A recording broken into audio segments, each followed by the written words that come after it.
물론 여긴 국민 라디오.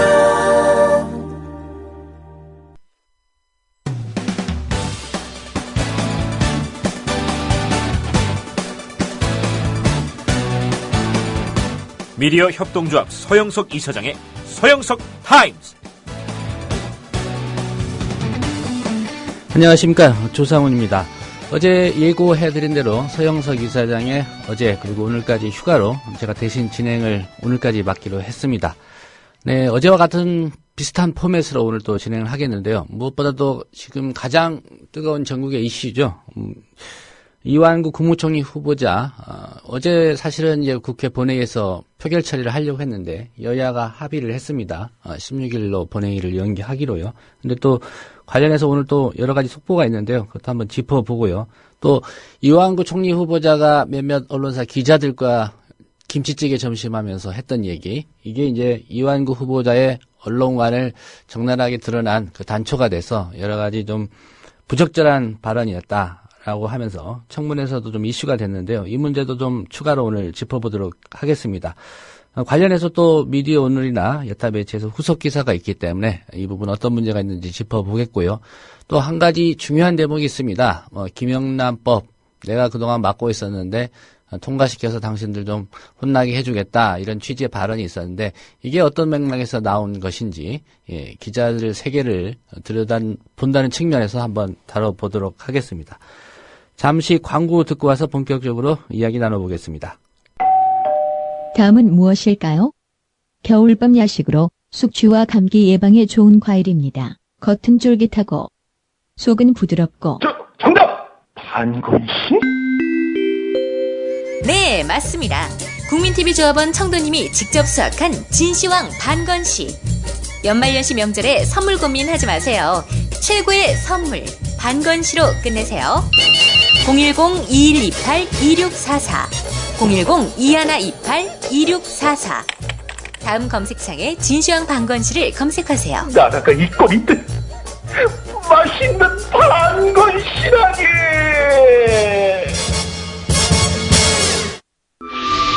여기는 아름다운 물의 도시 여수. 마음으로 보고 들으며 나만의 느낌표를 찾아간다. 몸과 마음이 쉬어가는 곳, 우리를 살맛나게 하는 곳, 아름다운 여수로 오세요. 삶이라는 여행이 더 행복해집니다. 포털 검색창에 여수시를 검색하세요. 지상철 조합원 신청 광고입니다. 강화대교 앞에서 개념 부부가 만드는 개념 곰탕, 연지연 곰탕. 연지연이란 가마솥의 장작불로 온종일 구워내는 곰탕을 서로 나누어 이어지는 인연이란 뜻입니다. 연지연 곰탕이 민주주의를 열망하는 조합원 여러분과 국민의 건강을 책임지겠습니다. 곰탕 포장 판매는 한 팩 800g에 7,000원이며 7팩 이상은 무료 배송으로 드립니다.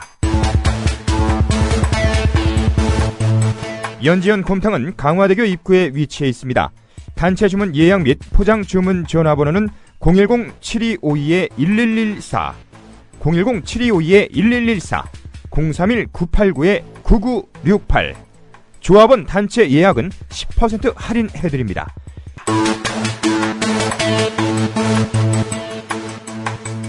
포장 판매 금액의 10%는 국민TV 후원금으로 쓰입니다. 네, 김효진 PD와 함께하고 있습니다. 안녕하십니까? 네, 안녕하세요. 김효진입니다. 예, 우선 오늘 나온 뉴스, 방금 여당, 야당 입장들이 나왔는데 최신 소식부터 한번 짚고 넘어가 보겠습니다. 예. 우선은 새정치민주연합 문재인 대표가 오늘 최고위원회의에서 이런 제안을 했습니다.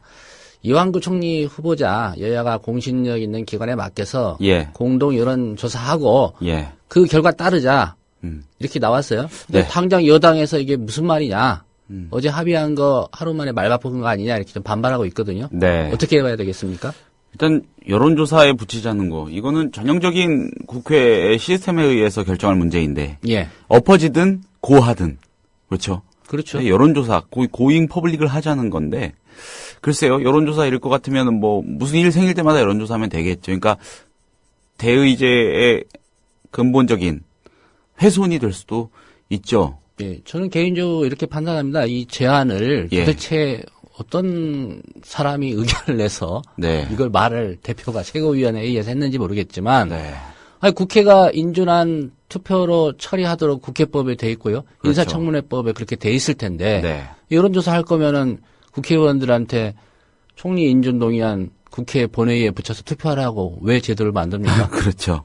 그러니까 뭐 내각제 국가 같은 나라는 총리가 전국에 막히면 관철이 안 되면 의회 해산하고 재신이 묻죠. 투표를 다시 하자. 예. 선거를 다시 하자. 이거하고는 좀 다른 문제잖아요. 이건 그렇죠. 예. 개별 사안인데. 예. 이 여론조사에서 그 결과에 승복하겠다. 예. 투표장에 가서 투표를 하든 안 하든 본회의에 참가하든 안 하든 그건 새정치민주연합의 당론일 테니까 예. 그렇게 하면 되는 거지. 이거 여론조사에서 그 결과에 승복하자라는 건 일단 제도 밖의 이야기입니다. 저 받아들이기 어렵죠.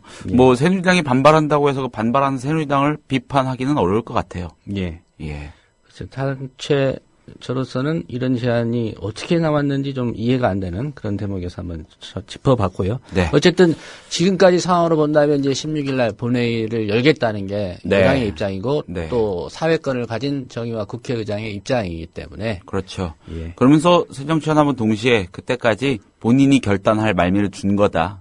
그렇죠. 이런 메시지도 예. 던지고 있죠. 아침에도 뭐 잠깐 짚어봤는데 예.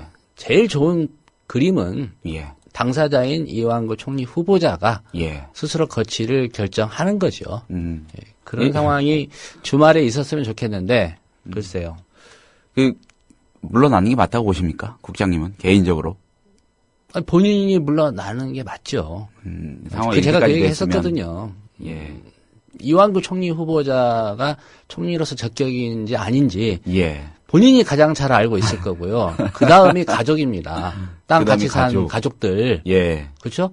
장인 또 그 부친도 있고요. 네. 차남 뭐 다 있지 않습니까? 그렇죠. 우리 아버지, 우리 사이, 우리 아들 총리로 적격인지 잘 알고 있잖아요. 어떻게 살아왔는지를 누구보다도 잘 알고 있을 사람들이 가족들이기 때문에 제가 권유 드립니다. 주말 사이에 가족 모임 한번 가지시고 내가 총리하는 게 정말 이 나라를 위해서 그리고 우리 가족을 위해서 그리고 내가 살아온 우리 가족이 알고 있는 나를 봤을 때 총리로서 적격인지 심사숙고하시기를 부탁드립니다.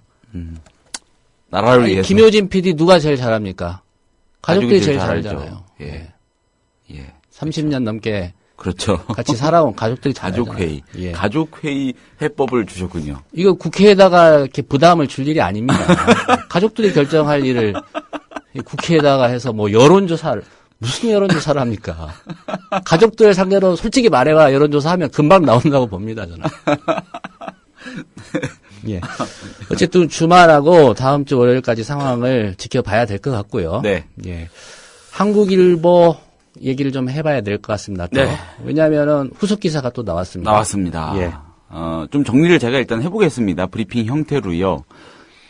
지금까지 알려진 내용은요. 이완구 후보자가 이 기자들 상대로 자신의 위력이나 실력을 과시하거나 김영란법을 들먹이면서 사실상 뭐 협박조로 들릴 수 있는 말을 내뱉은 그런 사실이었죠. 예. 그런데 어제 이 미디어오늘 보도를 통해서 이완구 후보자가 한국일보 회장과의 친분을 과시했다는 의혹이 추가로 제기가 됐습니다. 뭐 요거는 녹취록을 봤다고 하니까 들었다고 하니까 팩트라고 봐야겠죠. 이완구 후보자가 그런 말을 했다는 자리는요.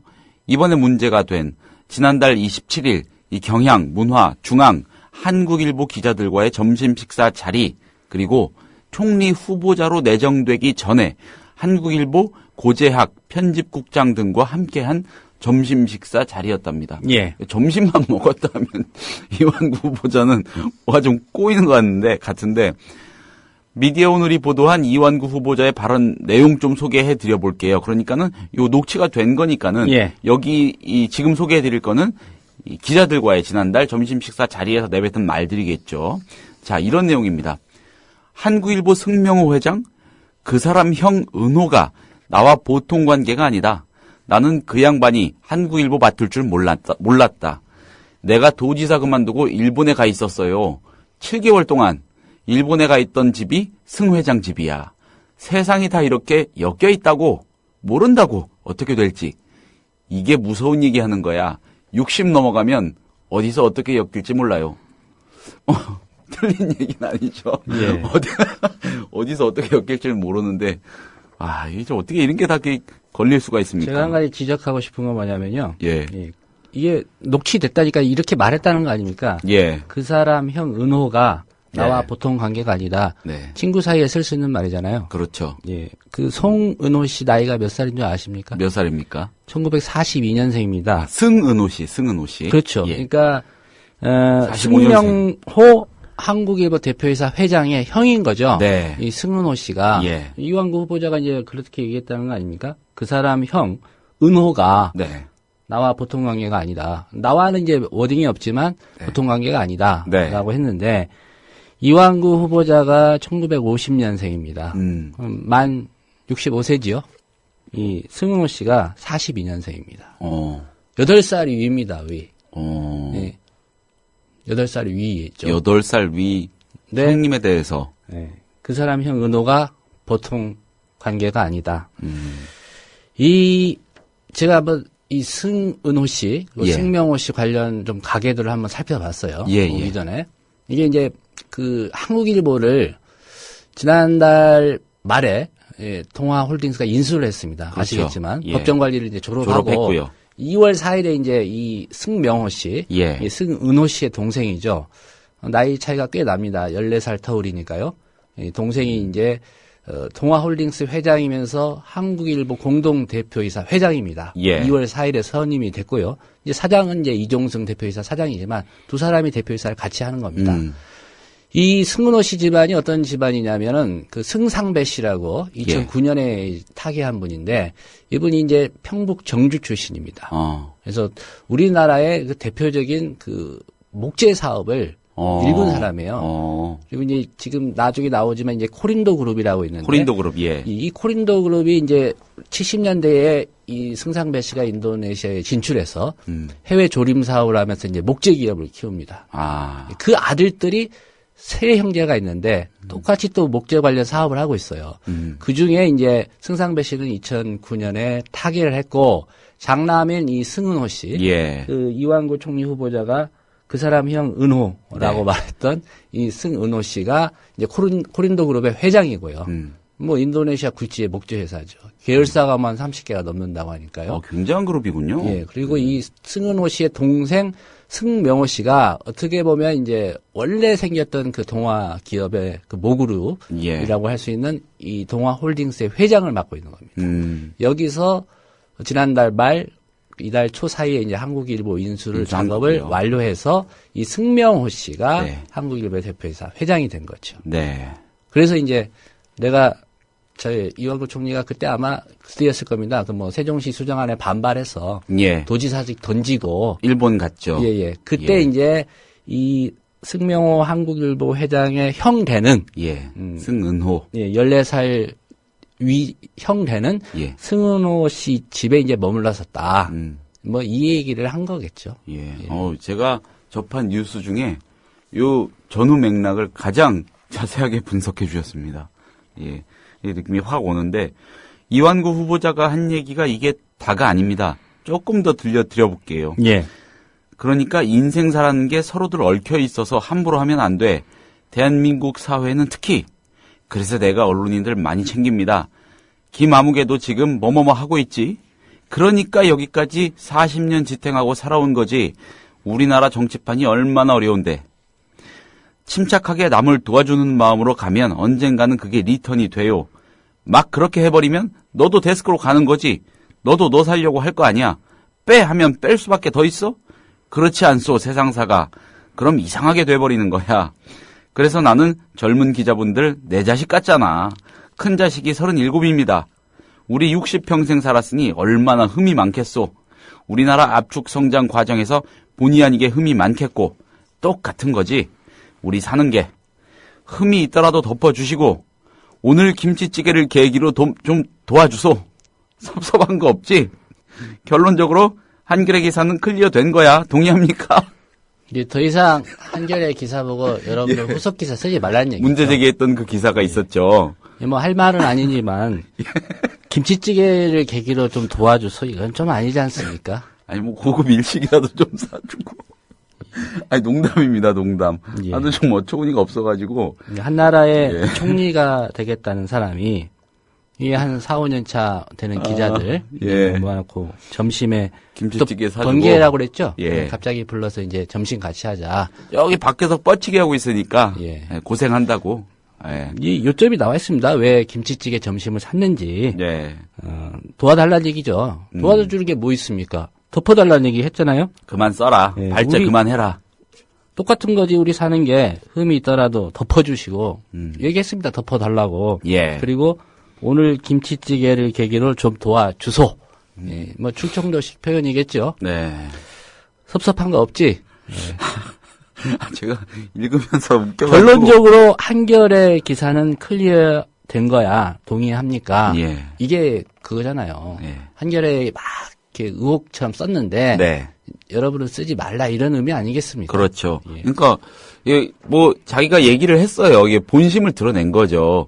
자기가 이제 60 살았고 이게 환갑이 되는 그런 적이고 만 65세니까요. 기자들 환갑을 넘은 나이고 기자들 다 아들뻘 되는 사람들이니까 쉽게 보고 이렇게 좀 깔본 거죠. 뭐 그렇게밖에 달리 해석을 할 여지가 없습니다. 예. 어디 기자들 데려다가 이제 더 이상 기사를 통해서 문제제기 하지 말라는 식으로 어르고 달래듯이 애기들 어르고 달래듯이 김치찌개를 계기로 좀 도와주소. 예. 네, 문제는 이제 당황스럽네요. 이렇게 기자들 만나기 전에 네. 총리 후보로 지명되기 전에 이제 한국일보 또 편집국장도 만났다는 얘기고요. 네. 근데 한국일보 편집국장도 미디어 오늘과의 인터뷰에서 그 얘기를 했습니다. 만났다. 그때 친분 과시. 회장과의 친분을 예. 과시했었다. 예. 이게 이제 외압에 의해서 기사가 나갔다가 빠졌는지 이제 이 부분에 대해서는 이제 한국일보의 입장은 명확한 것 같습니다. 적어도 그 편집국장 입장에서는 뭐 그런 건 아니고 자기도 이제 이 이완구 씨를 만나봤는데 좀 이렇게 허세를 떠는 네. 그런 분위기여서 자기가 경험한 이제 점심을 같이 한 이완구 당시는 이제 여당 원내대표였겠죠. 예. 내가 만나봤는데 나도 만나봤는데 야, 너희들한테도 그 소리 하든 뭐 이런 식이었지 않나. 그래서 좀 빠지지 않았나 싶은데 모르겠습니다. 또 고공전을 펴서 어떻게 됐는지는 예. 한국일보 내부적으로 좀 찾아볼 소지가 있지만은 제가 오기 전에 한번 노동조합하고 통화를 좀 해보려고 했는데 네. 시간이 맞지 않아서 그러지는 못했고요. 어쨌든 한국일보의 입장은 그렇습니다. 이 한국일보가 문제가 됐던 발언 기사화를 했다가 그러니까는 어느 기사에다가 내용을 넣었다가 판단의 과정에서 뺐다는 한 줄 걸쳤다가 예. 뺐다는 얘기 어제 전해드렸는데 그러니까 그 과정에서 무슨 일이 있었을지를 조금 더 명료하게 추측해 볼 수 있는 예. 대목인 건 분명하죠. 예. 그 얘기가 지금 이제 그 회장 그리고 자기가 이제 회장하고 직접 친분이 있다는 얘기는 안 했지만 그 회장의 형, 형하고 일본에 있을 때 그 집에 있었다. 예. 그러니까 내가 이렇게 친하다. 당신들 사주죠 한마디로. 예. 그 동아홀딩스 대표가 이제 회장이고 그 형이 자기하고 친하니까 사주들하고 이렇게 친하다. 뭐 그 얘기를 사실상 한 거죠. 그렇죠. 그 한국일보가 좀 많이 불안불안했죠. 지금도 뭐 불안불안했지만 어쨌든 뭐 좀 안정적인 기업의 품에 안긴 건데 그런 상황에서 이 동아홀딩스가 아무튼 정말 힘든 한국일보를 건져줬단 말입니다. 그러면서 법정 관리도 졸업했고 이제 오너십은 안정이 좀 돼가는 그런 상황이겠죠. 돈줄이 생긴 거니까 요런 상황에서 굉장히 공교로운 시점에 이게 터져버렸단 말입니다. 역으로 생각하면은 한국일보 기자들 또 위에도 결정권이 있는 기자들 편집국장이나 이런 분들이 그래도 조금은 어쨌든 기자 정신을 발휘한 거 아닌가. 조금 타이밍이 늦고 스텝이 많이 꼬이긴 했지만 그렇게도 저는 보이거든요. 왜냐면은 이런 식으로 그냥 위에서 오너가 관련된 그런 맥락에서 누가 압력을 가하면은 그냥 눈 감고 넘어가는 경우 많지 않습니까? 예. 근데 그렇게 되면 안 되는데 우리 언론 현실이 또 그렇지 않은 게 사실이고요. 예. 한국일보 얘기를 좀 더 하면요. 예. 뭐 작년에 엄청난 소용돌이가 있었습니다. 예. 뭐 사실상 뭐 파업에 준하는 그런 상황이 빚어졌고요. 결국은 이제 뭐 당시 일가들은 대부분 다 손을 뗐죠. 네. 뭐 구속까지 돼서 네. 뭐 재판까지 지금 받는 상황인데요. 결국은 이제 법원이 법정 관리를 해서 졸업을 했습니다. 다행히. 동아홀딩스가 결단을 한 건 맞습니다. 네. 우선 협상자가 돼가지고 관련 기사를 보니까 한 600억 원을 인수자금으로 드린 걸로 되어 있습니다. 그래서 어쨌든 한국일보에 종사하는 뭐 기자를 포함해서 많은 이제 그 노동자들 월급 받는 사람들 입장에서는 새 사주가 나타난 건 맞습니다. 예. 네, 어떤 경제적인 안정성을 좀 확보했다는 측면에서는 분명히 좋은 거지만 그렇다고 해서 과거 그런 장씨 일가들처럼 네. 이게 또 신문사가 편집이나 어떤 보도의 독립성 이런 게 훼손된다면 안 되겠죠. 네. 그런 우려들을 또 하고 있을 거고요. 그 부분은 또 기자들이 결국 지켜내야 되는데 네. 과연 이제 이번 사안이 이제 그렇게 된 거냐에 대해서는 예. 이제 한국일보 입장은 지금까지는 그건 아니다. 라는 거니까요. 예. 글쎄요. 뭐 인수한 지 한 달이요. 뭐 대표이사 회장 된 게 지금 이 승명호 회장이 된 게 2월 4일에 선임이 됐단 말이에요. 한 달도 안 됐죠.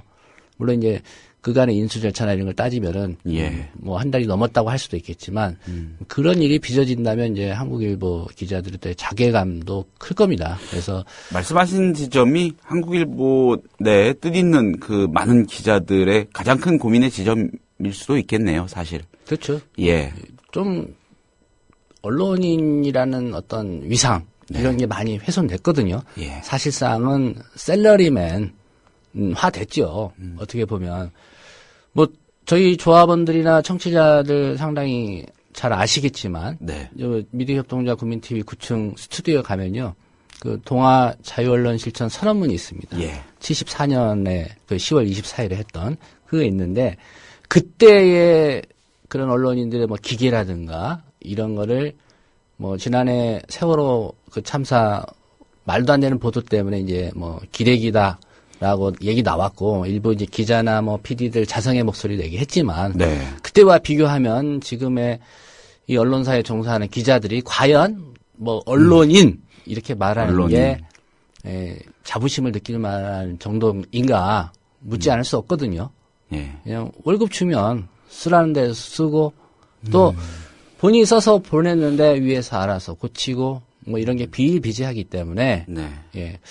한국일보가 사실 뭐 장씨 일가와 좀 싸운 것도 결국은 어떤 밥그릇의 문제만은 아니었거든요. 그쵸. 그런 언론사로서의 자존심 뭐 이런 것도 좀 같이 확보하자 이런 취지였기 때문에 지금 뭐 이번에 드러난 사건 자체는 뭐 사주가 압력을 넣어서 이건 아니라고 하니까요.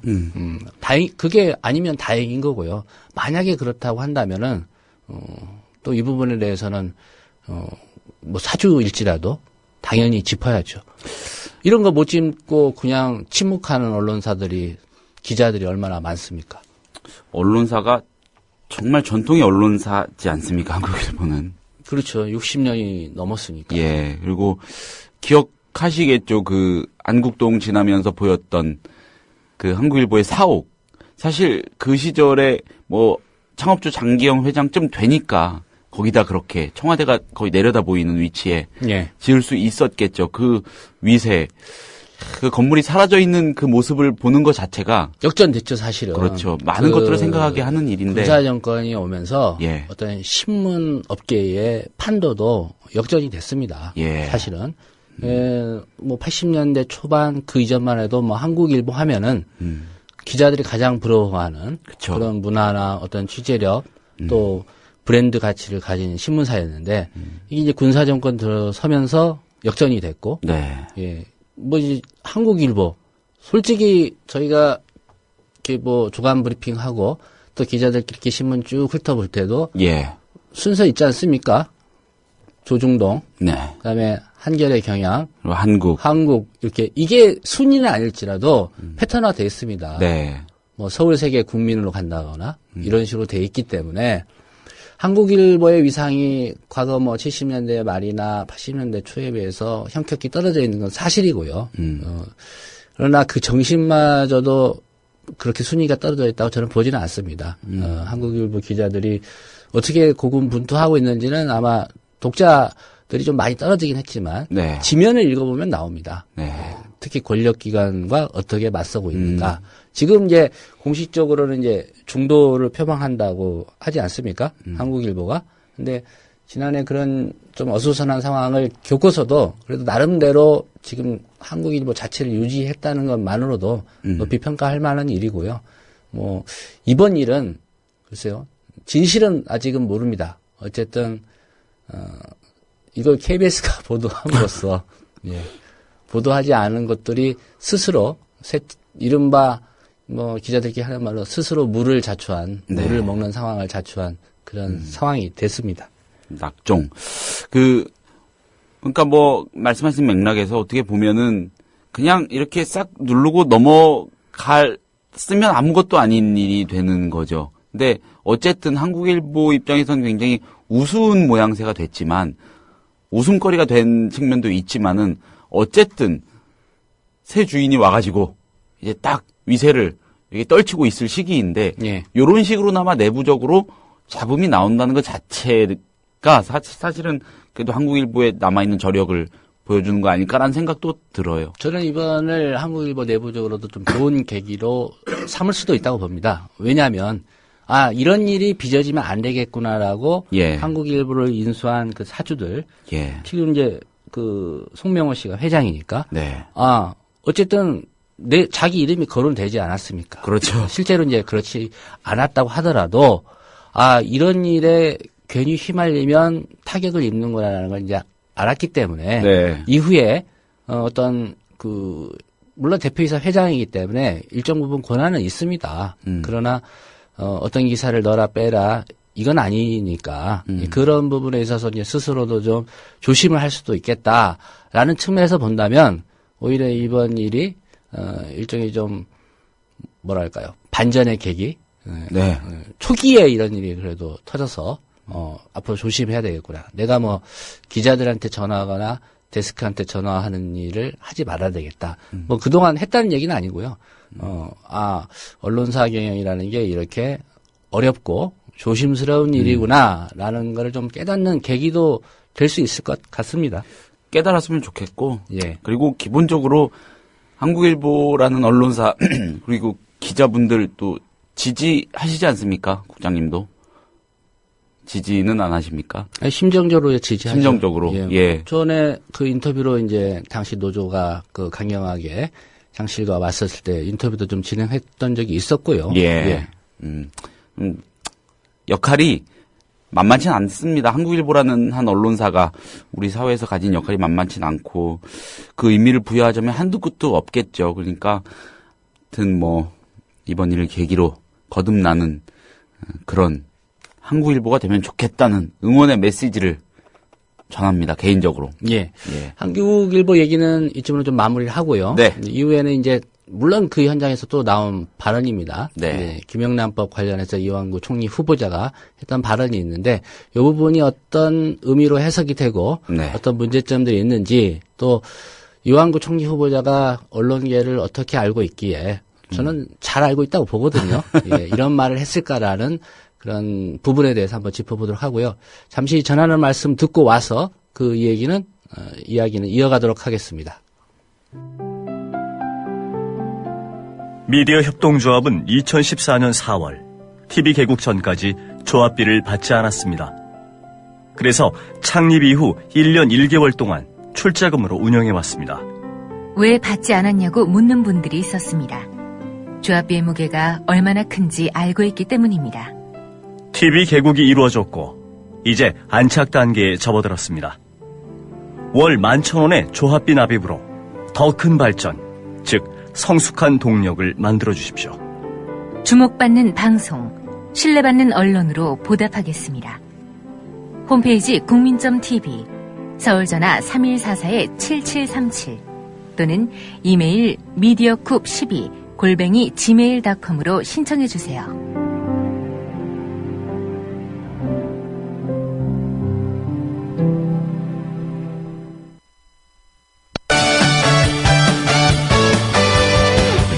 지금 여러분께서는 관록의 정치기자 서영석 미디어 협동조합 이사장이 진행하는 서영석 타임즈와 함께하고 계십니다.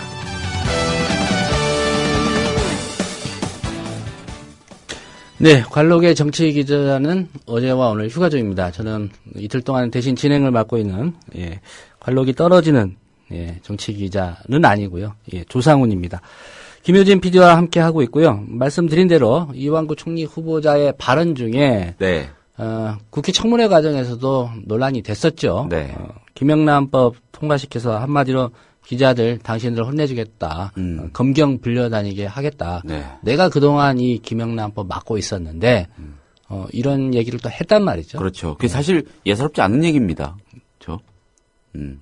그러니까 우리나라 기자들의 취재 관행 전반에 어떤 제약이 생긴다거나 제동이 걸린다거나 완전히 스텝이 꼬여버릴 수 있는 그런 내용을 내포하고 있지 않습니까? 김영란법이. 사실 저희가 뭐 방송에서 얘기하진 않았지만 김영란법의 이제 그 대상에 언론인도 포함된다라고 했을 때 내부적으로 좀 뭐 회의를 한 건 아니고요. 오가는 말들이 있었지 않습니까? 이 언론인을 포함시키게 맞냐? 또 그렇게 된다면 어떻게 될 것인가? 이런 전망들도 해봤습니다. 근데 제가 보기에는 대체적으로 언론도 이거 언론인 포함시키는 거에 대해서 반대하지는 않는 것 같습니다. 속마음은 어떤지 모르겠지만 가장 대표적인 게 중앙일보는 찬성하는 것 같고요.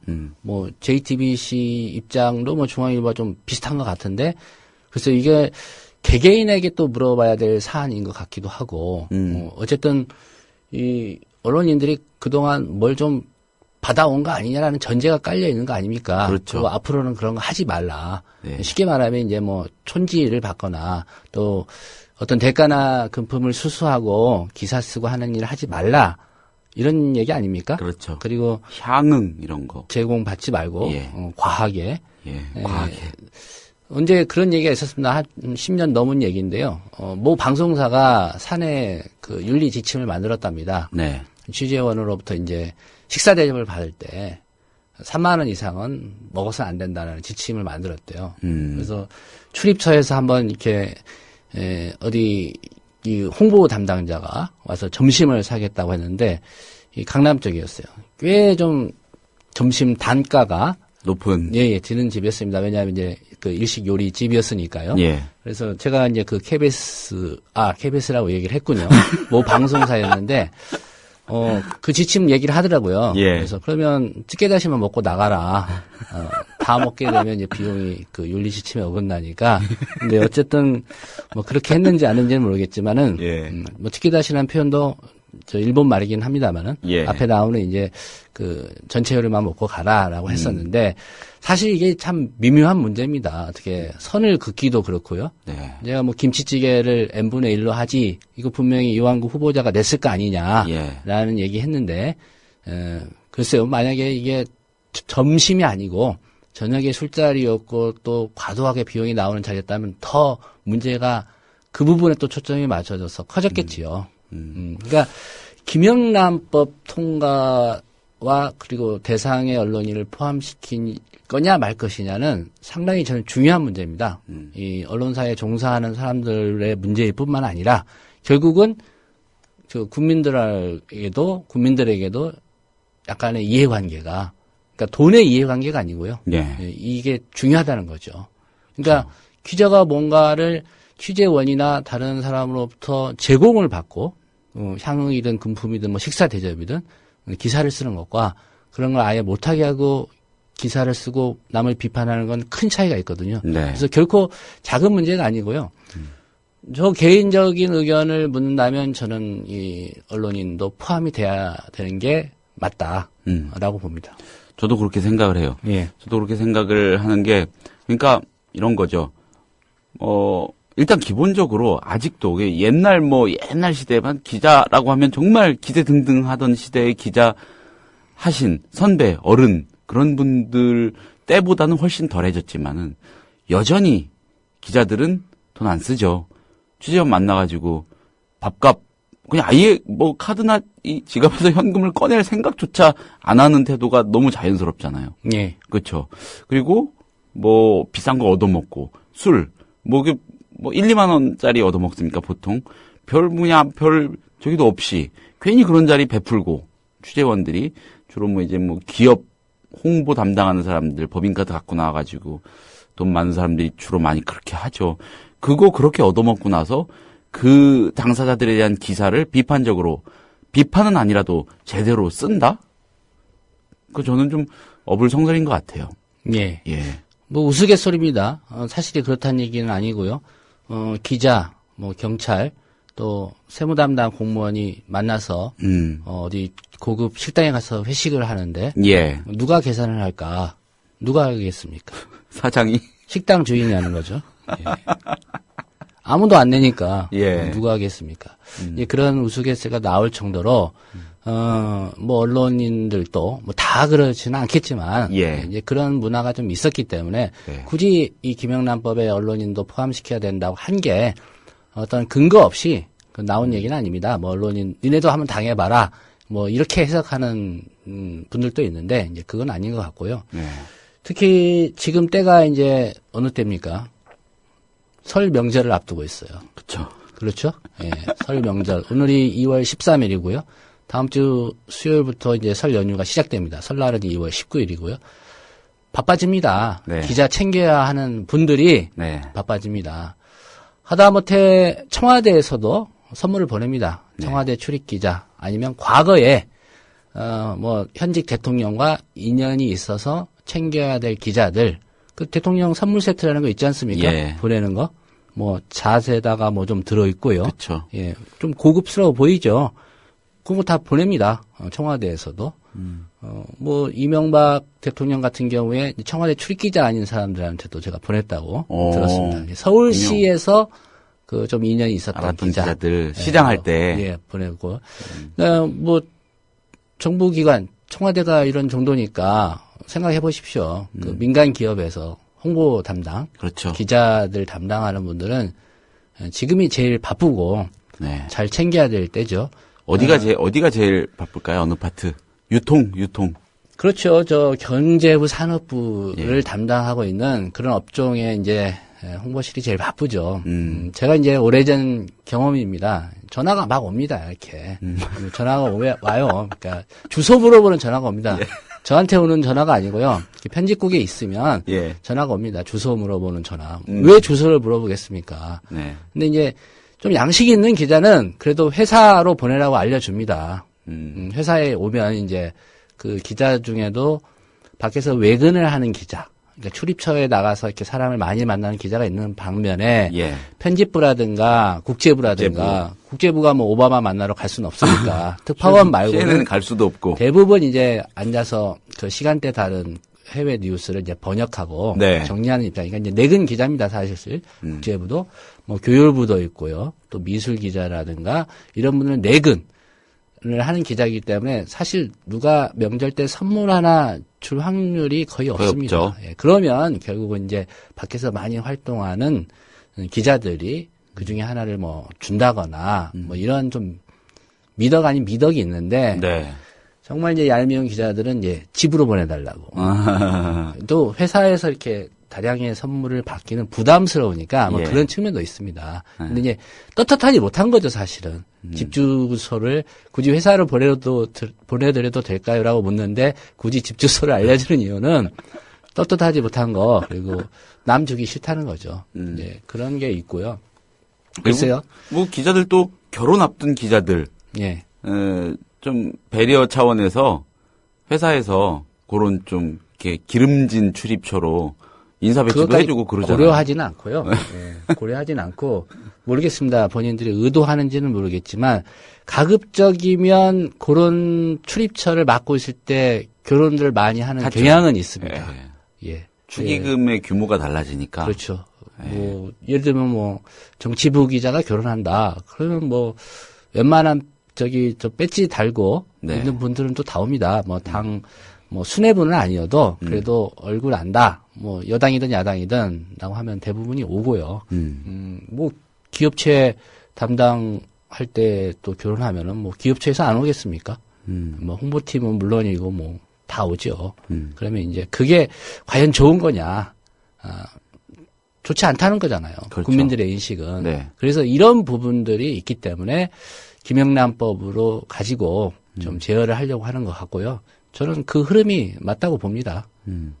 기자들이 그러니까 지금과 같은 관행 속에 묶여 있는 한 취재를 아무리 잘하고 열심히 한다고 해도 그게 올바르게 기사화되지 못하는 일이 너무 많을 테니까. 그러니까 개인적으로는 이런 상상도 해보죠. 예, 지금 우리나라의 언론들이 어느 정도 이렇게 뭐 의미 있는 목소리를 낸다고 하는 언론들이 나날이 하루가 멀다 하고 굉장한 기사들을 쏟아냅니다. 네. 그럼 그게 그들이 알고 있는 모든 것들을 정직하게 다 드러낸 결과일까?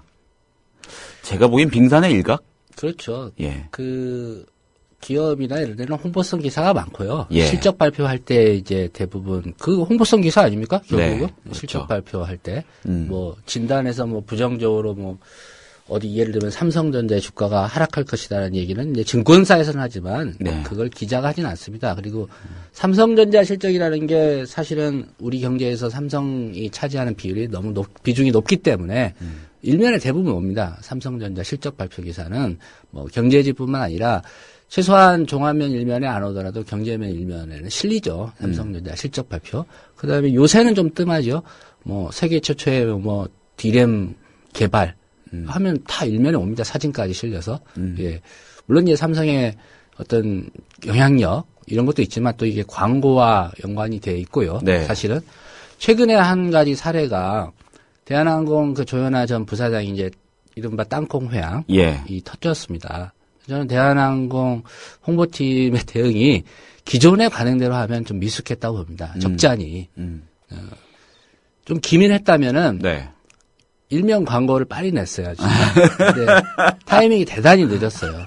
근데 그걸 내는 게 맞다는 게 아니고요. 예. 지금 기존의 관행대로 한다면 이제 홍보업계에서는 아마 자기들끼리 얘기를 했을 겁니다. 네. 아, 얘들 뭐 다 지나가고 난 다음에 왜 광고를 냈어?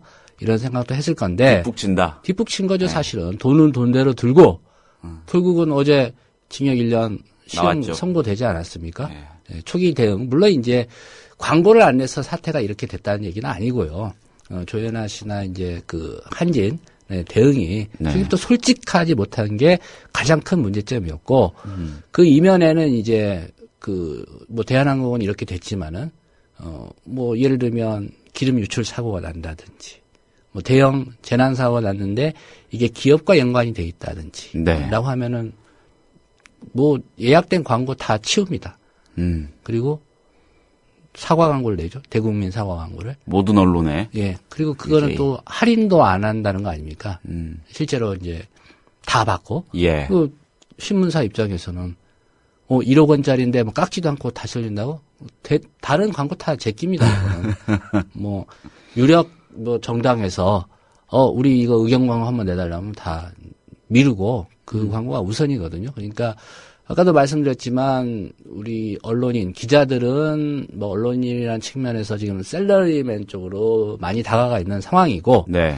또 언론사라는 그런 정체성보다는 이윤을 남기는 기업 쪽으로 좀 많이 치우쳐 있는 상황이고 그런 거죠. 그 김영란법이 만약에 기자들까지 포함시키는 채로 예. 대상에 통과가 됐을 경우를 가정했을 때 좀 뒤바뀔 것 같은 그림 한두 가지 또 떠올려 보자면은 특히 이제 경제신문들이나 예. 좀 제도권은 있지만 좀 마이너한 신문들이 아무래도 그런 부침이 크겠죠. 그러니까 기사 가지고 어느 기업 좀 건드리는 신경 쓰이게 만드는 거슬리는 기사.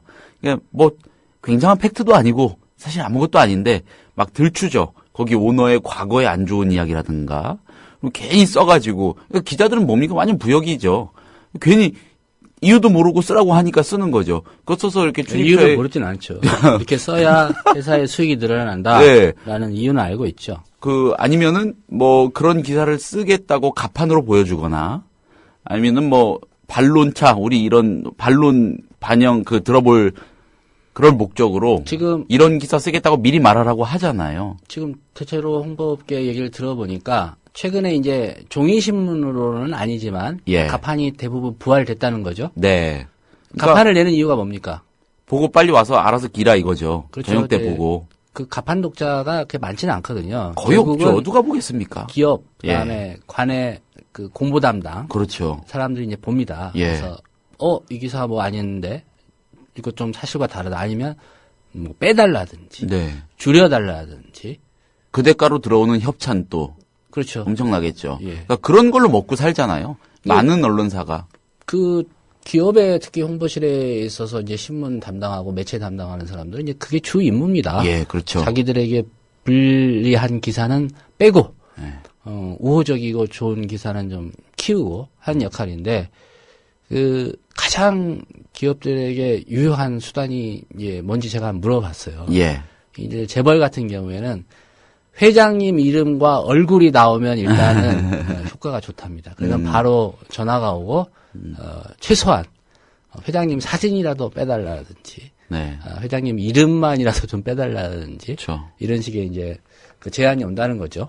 그래서 이제 밤사이에 그 말씀드리지만 판갈이라는 게 일어나는 과정에서 그런 일들이 좀 비일비재하죠. 그러니까 뭐 지면을 사실상 광고지로 활용하는 언론이 굉장히 많으니까 현실적으로. 그리고 그런 식으로 딜을 하고 뭐 이거 빼주는 대가로 협찬 얼마 쏴줄게요. 그럼 또 뭐 협찬이라는 항목이 있잖아요. 또 회계상 그렇게 주고받고 하는 거고. 그런 게 만약에 예쁘게 성사가 되면은 뭐 홍보 계통에 높은 사람이 뭐 데스크나 이런 사람들하고 또 대접하러 또 며칠 있다 오고 이러면서 자기들끼리 또 짝짝꿍하고 그런 문화. 그러니까 이게 모르겠습니다. 뭐 그런 과정 속에서 기자 생활을 배운 많은 좀 연조 있는 기자들은 그래도 그런 게 다 의미가 있는 거고 그러면서 또 관계 맺고 좋은 기사 쓰고 그러는 거라고 할지 모르겠지만 제가 보기에는 그건 택도 없는 소리 같아요. 좋은 건 좋은 게 아니고요. 좋은 게 좋은 거라고 말하면 그건 나쁜 겁니다. 지금 이완구 국무총리 후보자가 이제 기자들과 만나서 이 김영란법 관련을 했기 때문에 왜 이런 이야기를 했을까? 기자 세계가 어떻길래? 라는 부분을 좀 짚어보고 있는데요. 한겨레 신문 2월 10일자 3면에 난 부분을 좀 소개를 해드리겠습니다. 어떤 얘기로 이게 나왔는지 말이죠. 이 후보자는 청문회를 앞두고 각종 의혹을 제기해 자신을 곤란하게 만든 기자들을 손보기 위해 김영란법을 통과시키겠다며 협박했다. 한겨레 기사입니다. 그는 여러분들도 기자들에게 하는 얘기죠. 한 번 보지도 못한 친척들 때문에 검경에 붙잡혀가서 당신들 말이야 시골에 있는 친척이 일종의 이제 접대를 받았다는 거겠죠. 밥 먹었는데 그걸 내가 어떻게 합니까? 항변을 해봐, 당해봐. 내가 이번에 김영란법을 통과시켜 버려야겠어. 이제 안 막아줘. 이것들 웃기는 놈들 아니야. 여기서 이것들은 언론입니다. 그렇죠. 언론이라는 얘기고요. 지들 아마 검경에 불려 다니면 막 소리 지를 거야. 이런 얘기입니다. 그러니까 글쎄요. 여당 원내대표를 했기 때문에 대단히 이제 그 법 처리하는데 막강한 권한이 있는 사람이긴 한데 운영위원장. 그렇죠. 국회 운영위원장이면서 이제 당연직이니까요. 여당 다수당 원내대표가 국회 운영위원장을 맡긴 한데 어쨌든 기자들 니네들 이렇잖아. 근데 내가 그 법 통과시키면 당신들 뭐 그 기자는 청렴할지라도 뭐 누가 내가 우리 아는 사람이 우리 친척이 우리 형이 기자인데 라고 해서 이제 돈 받으면 이 법에 걸려서 당신도 조사받을 수 있다. 뭐 이런 식의 얘기한 거죠. 그렇죠. 그 김영란법이 지금 원안대로 통과가 된다고 하면 아까 말씀드린 그런 행위들을 못하게 되는 언론사가 많아질 겁니다. 그러니까 뒤로 그냥 만약에 기업에서 그래도 관행대로 했다고 치면요. 나중에 그걸 이용해서 기업이 꼬투리 잡을 수도 있겠죠. 그렇죠. 걸면 걸리니까. 사실 따져 보십시오. 기업이 회사 돈을 쓰는 거 아닙니까? 개인 돈이 아니라요. 개인도 사실 어떤 로비를 하거나 할 때 선물을 보낼 때 리스트를 씁니다. 내가 누구누구한테 보내야 되겠다. 그러니까 감사의 의미의 이제 선물이라고 하겠지만은 기업들이 지금 말씀드린 대로 설이 다음 주인데 언론사 기자들한테 선물 보내고 할 때 그 리스트 작성 안 할 것 같습니까? 지출 보고 안 할 것 같습니까? 그럼 나중에 이제 뭐 문제가 된다고 하면은 그것도 다 압수수색의 대상이 될 수 있는 거고요. 그렇죠. 어떤 데이터가 될 수 있는 거죠. 기업도 그냥 다 까고 얘네를 한번 붙고 관계 끊자. 작정하면. 그 얘기 나오지 않았습니까? 사실인지는 모릅니다. 예. 지금은 이제 그만뒀죠. 문희상 새정치민주연합 비대위원장. 네. 천암의 취업 청탁 의혹이 제기됐습니다. 네. 여의도 정가에서 돌았던 얘기입니다. 대한항공이 다 깐다고 하더라. 리스트. 아니, 부탁했을 수 있겠죠, 누군가. 예. 비행기 표를 부탁했을 수도 있고. 그 국토교통부 일부 직원들은 실제로 그런 일이 있어서 이제 문제가 됐죠.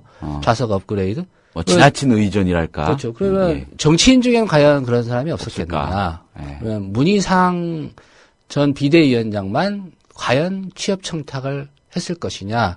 이런 의문 당연히 가질 수 있죠. 그 리스트를 다 깔지도 모른다는 얘기가 돌았었다. 이런 말씀이시죠. 예, 여의도 일부 정가에서 좀 돌았고요. 그게 이제 시중에도 많이 얘기가 됐었죠. 왜냐하면 이제 대한항공 입장에서는 이거 너무한 거 아니냐.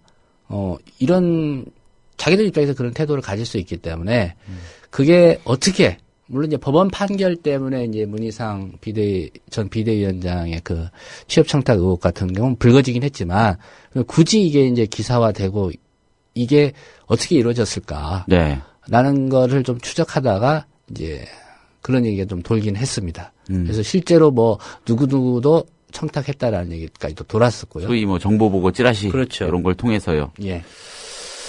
한편으로 이런 생각도 해봅니다. 그러니까 그 법을 계기로 해서 좀 뒤로 기업들하고 딜하면서 연명하는 많은 언론사들이 있지 않습니까? 그런 언론사들이 체질 개선을 스스로 해서 탈바꿈하지 않으면 사람을 길이 없어지는 거잖아요. 사실 뭐 신문 팔아가지고 요새 누가 어떻게 언론사가 먹고 살겠습니까? 어떤 측면에서 보면은 좀 언론 환경이 한번 속가질 수 있는 계기도 되지 않을까라는 생각도 들긴 합니다. 근데 뭐 인터넷 매체라든가 예. 그 군소 매체의 문제가 아니고요. 예. 거기는 이제 어떤 그 생존 기반이 광고 시장에 달려 있다 보니까 그렇게 비춰지는 건데 사실상 더 큰 문제는 이른바 주류 언론이죠. 거기는 마치 안 하는 것처럼 하는데 마찬가지거든요. 마찬가지거든요. 좀 더 품위 있게 한다는 정도? 품위라고 보지도 않습니다. 저는 포장이라고 봐야죠. 그러니까 영향력의 문제인 거죠. 예. 아니 광고를 하더라도 저 부수가 한 100만 부, 200만 부 되는데 하고 분명히 차이가 있습니다. 네. 그러면 기사를 썼을 때 올인하는 거는 최소한 막아야 되겠다라고 판단할 거 아닙니까? 거기에 따라서 이 광고 단가라든가 하다못해 딜을 할 때도 그 광고 단가의 기준에서 금액이 책정되어 있는 게 현실이거든요. 안 그렇습니까? 그렇죠. 예, 200만 부 발행하는 신문에서 일면에 그거에 간다더라. 한 2,000클릭 된다더라라는 인터넷 매체에서 어떤 기사 썼다더라. 예. 그 차이가 있죠. 예. 예, 그게 품격의 문제도 아니고요. 본질은 같은데 사람들이 보기에 그걸 모르는 거죠. 아, 저 기사는 그냥 이런 의도가 있을 거야라고 생각하지 않고 그냥 사실을 다뤘구나. 어떤 의도가 없구나라고 좀 오해하면서 그냥 넘어가는 거지. 그게 품격의 차이라고 보지는 않습니다. 포장 정도. 아무튼 우리나라 기자들, 지금 기자들 접대받고 얻어먹고 자기 돈 안 쓰고 뭐 어느 취재원 돈 좀 있거나 권력 있거나 한 그런 취재원들하고 만나는 자리엔 당연히 얻어먹어 나가는 거라는 생각은 뭐 그거는 뭐 어떤 불변의 어떤 근본에 박힌 그런 생각인 경우가 많은데 한번 개선이 필요한 문화이긴 한 건 분명한 것 같고요. 그러니까 일부는 뭐 그런 상황이 아니겠지만 대부분의 기자들은 자기가 자기 돈 내고 밥 먹을 만한 그런 급여는 받습니다. 네. 예, 받기 때문에 이제 인식 자체가 좀 바뀌어야 되는 거고요. 그렇죠. 저는 그 김영란법 통과가 일종의 그런 계기가 될 수 있다고 보고요. 네. 제가 취재 현장이나 있을 때 가장 이상적인 기자 생활로 꿈꿨던 게 이제 돈의 여유가 있는 기자. 그래서 취재원들에게 밥도 사주고 네. 술도 사주면서 그러면 뉴스거리 다 줍니다. 네. 지금 기자 하기가 왜 힘드냐면요. 물론 그렇게 어렵지도 않죠. 왜 힘드냐면 밥도 안 사주고 술도 안 사주면서 사달라고 하면서 뉴스거리도 달라고 하니까 취재원 입장에서는 이게 손해 아닙니까? 그렇죠. 밥도 사주고 뭐 술도 사주면서 기사거리도 달라고 하니까. 근데 반대로 내가 밥 사줄 테니까 술 사줄 테니까 나와 그러면 뭐 얘기해줘 말 안 해도 고마워서라도 제가 했잖아요. 이건 어디다 말 안 했는데 요거 기사 될 것 같습니다라고 얘기합니다. 그렇죠. 예, 지금도 그런지 모르겠지만요. 지금 이제 인사 맞추기가 워낙 어렵기 때문에 인사를 예상하기가 어렵기 때문에 안 하는지 모르겠지만 어떤 신문사는 이런 얘기도 돌았어요. 상금을 내건다는 거죠. 차기 총리 후보자를 맞추면 취재해서 일보를 쓰면 단독 기사를 쓰면 뭐 몇백에서 1,000만 원을 준다. 라고 회사가 상금을 내건다는 거죠. 그러면 그 기자가 이제 인사를 담당하는 사람한테 가는 거예요. 누군가는 알고 있을 거 아니에요. 그죠? 말해달라. 1,000만 원 받으면 저 같으면 500만 원 주겠습니다. 알려달라. 500만 원 줄 테니까 알려달라. 예. 아니, 그런 거래가 일어날 개연성이 있죠, 분명히. 그렇죠. 예. 그래서 뭐 그렇게 하라는 건 아니고요.